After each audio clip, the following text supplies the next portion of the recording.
So guys, the subject of today's video is a 2005 Legacy GT with an automatic transmission.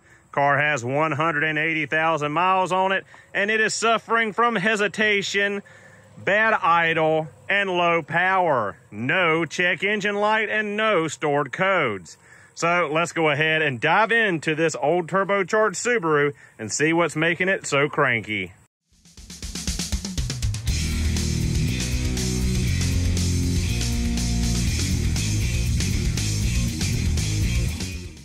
So guys, as I stated, this is a 2005 Legacy GT with an EJ255 and a 5 EAT automatic transmission.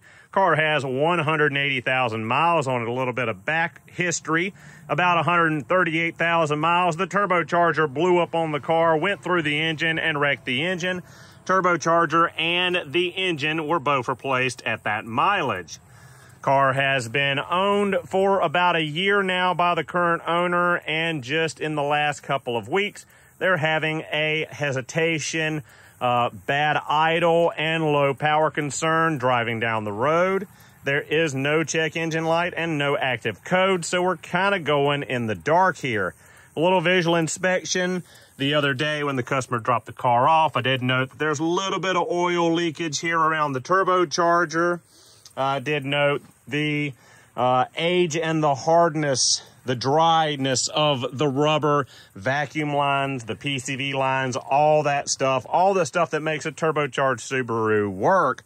I'm going to do a couple of things here. We're going to pull the spark plugs, check the condition of the spark plugs. We are also going to smoke the intake tract and look for any vacuum leaks. Being that the engine was pulled at 138,000 miles, turbo and engine rebuilt, replaced. Looking at this, it looks like a lot of the original hoses and vacuum lines were reused, which probably all of them were.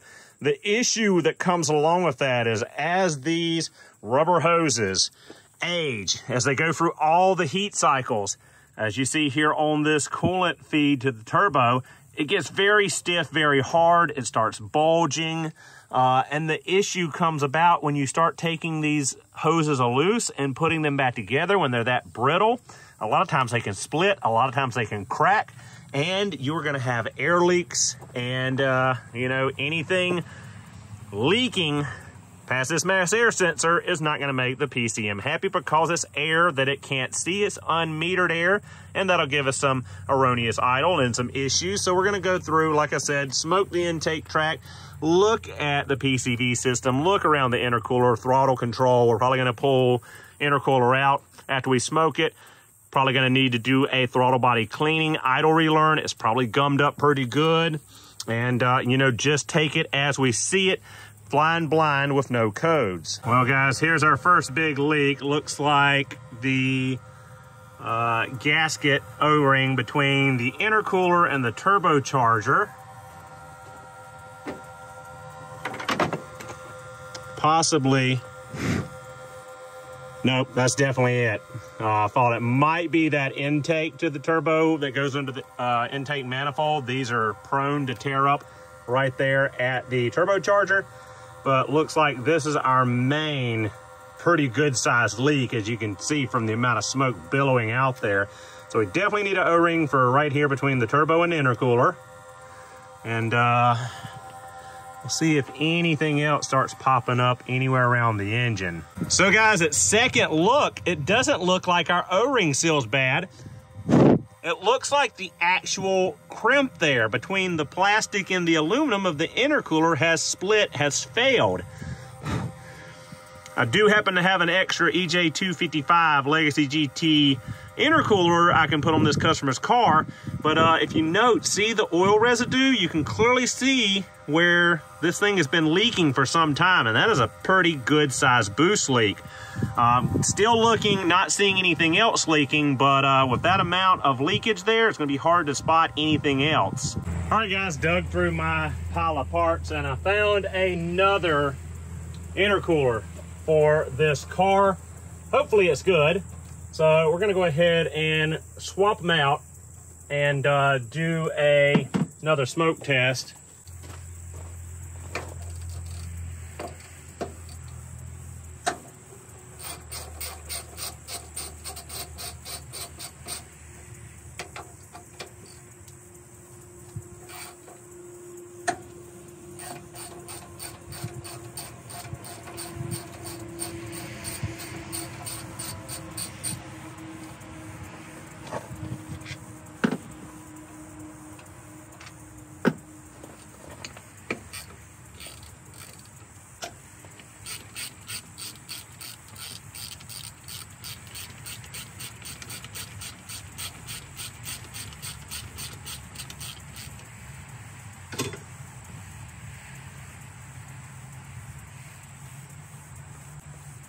Well, we got the intercooler off. We're also going to go ahead and clean out the throttle body.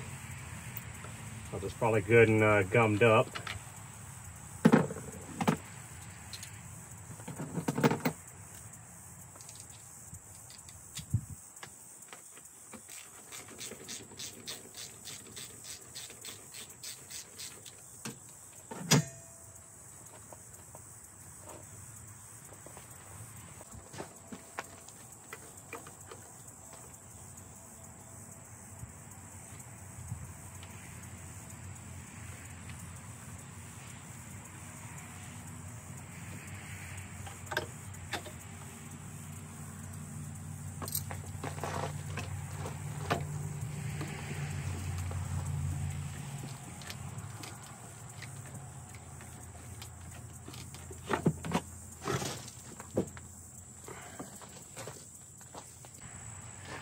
All right, guys, so the intercooler was a major issue, but here's another potential issue. Took off the boot between the intercooler and the throttle body.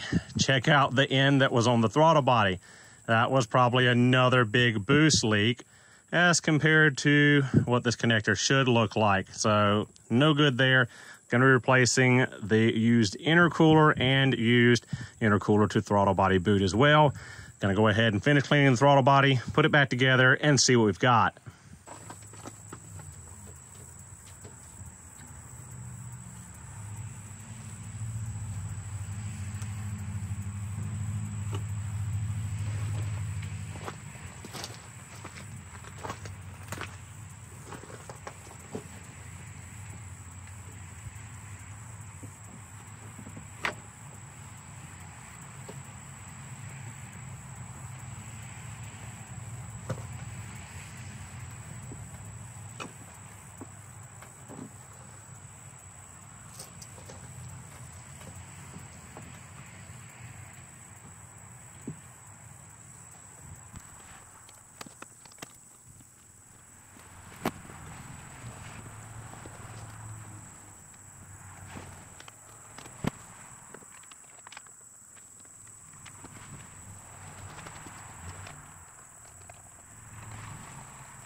All right, we'll fire up the smoke machine and check for any more leaks.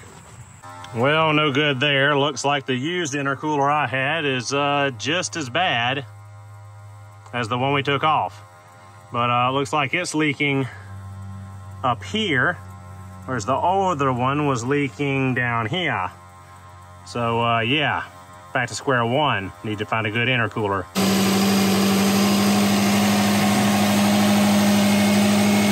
So guys, I put everything back together and I'm just gonna go ahead and do an idle relearn. The car already sounds 100 times better. I think our main issue was the coupler there at the throttle body. That intercooler still needs to be replaced, but it's a lot smaller leak than was on the other intercooler. But I think our main leak was that one at the throttle body, making it run so poorly. Gonna let it go through the idle relearn procedure and then see how it does. So guys, next day, as you saw, we had a bad intercooler. The one I replaced, it was leaking too. Just not as bad as the original, but still it had a leak in it. And we changed that coupler between the intercooler and the throttle body, which was pretty blown out on this car originally.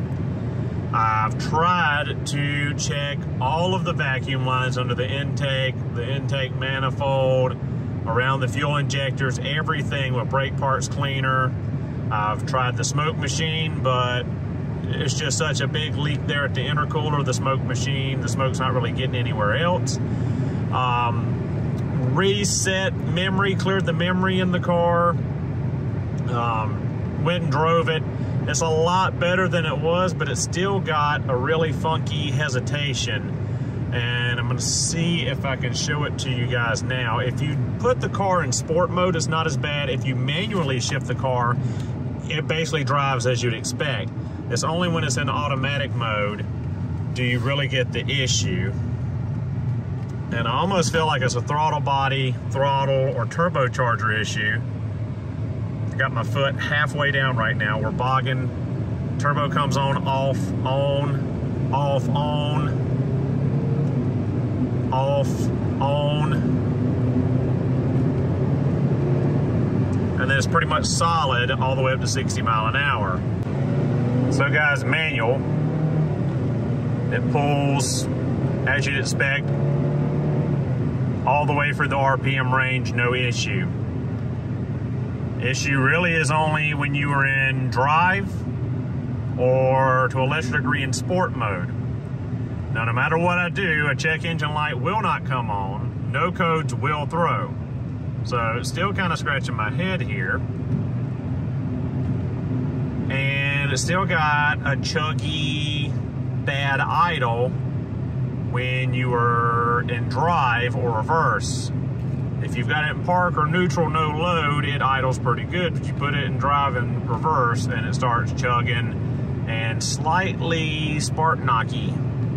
So still haven't got this set, but it is driving a lot better. I might check that coupler there between the throttle body and the intercooler when I get back to the house, but I don't know. I've put the smoke machine on it again today, not seeing anything other than smoke coming out of the intercooler.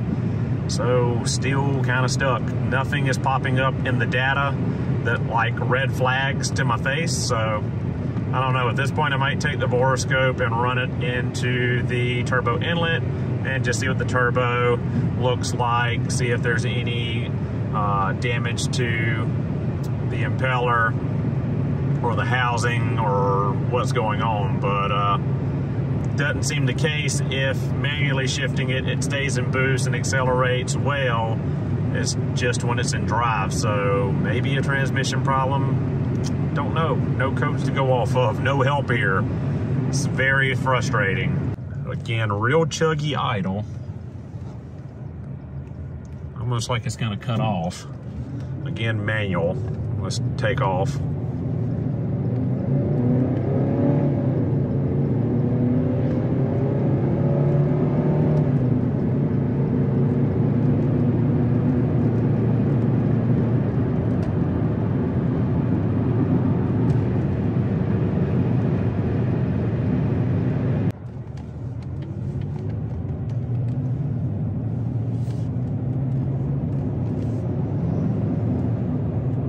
So put about 50 miles on the car now, and it seems to be accelerating normal-ish in automatic.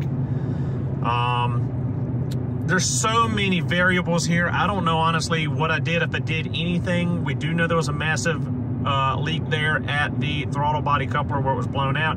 We do know the intercooler is leaking, was leaking more profusely. Replace it with one that leaks less. But one variable that I had in my mind to start with was possible bad gas. This car came in with the low fuel light on, with basically nothing in it.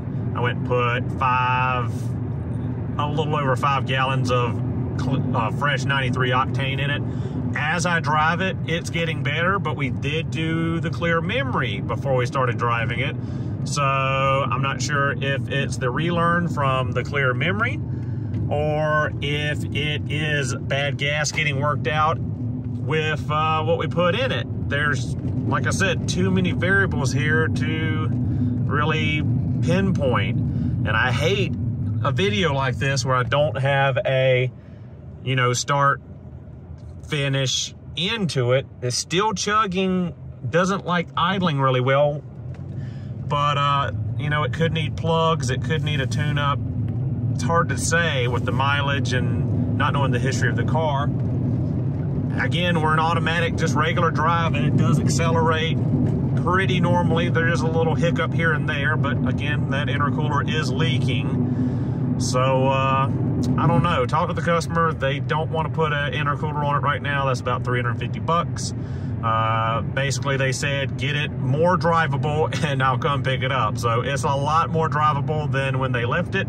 It was wanting to stall out. coming up to a stop and had absolutely no acceleration, was gutless. So I'm gonna call this a success with an asterisk, because it's not a success until it runs like it, you know, should, runs like new for me.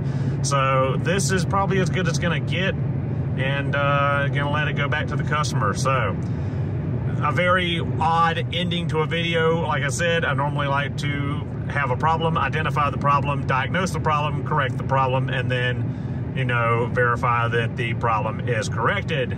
This one, there's just too much going on to know what's wrong, what's causing the main issue, and if we actually fixed it or not. But it is running a heck of a lot better. So thank you guys so much for watching. Hope you enjoyed the video. I will see you all in the next one.